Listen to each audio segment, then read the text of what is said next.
Eu só quero dizer que eu votarei contrário, porque se realmente tem, se realmente tem que botar esse povo trabalhar e demitir, se for o caso, eu acho que o prefeito pode fazer cumprir seu programa nomeando gente.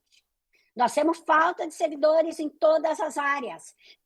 Podemos estar 15 dias desse governo, desse secretário, desse vice, etc.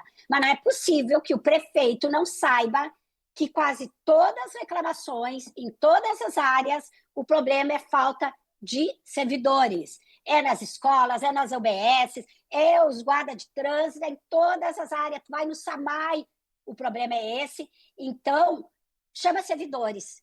Tá? Aí nós vamos sempre votar favorável, independente de qualquer coisa.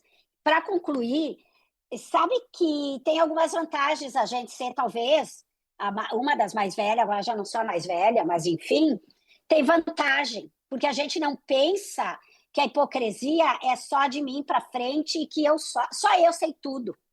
Quero dizer aqui que, por exemplo, se o vereador Beltrão fez isso, e já saiu do partido, e todo mundo já sabe disso, o vereador Pepe Vargas, quando trabalhou nessa Câmara, foi um que votou contra aumento de 99%, tudo bem que na época a inflação era outra, então não dá para dizer que era como se fosse hoje, e no todo dia que ele recebia, eu ia lá, que eu era assessora, devolver, porque ele era obrigado a receber.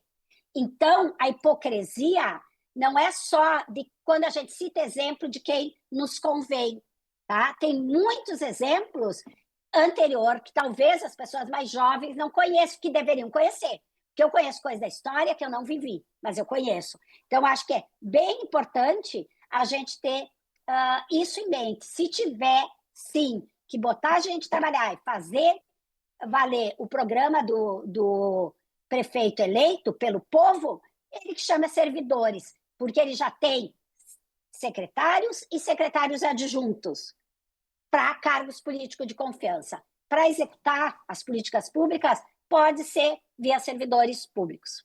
Obrigada. Votarei contrária. Obrigado, vereadora Contrário. Rose. Vereadora Andressa Marques.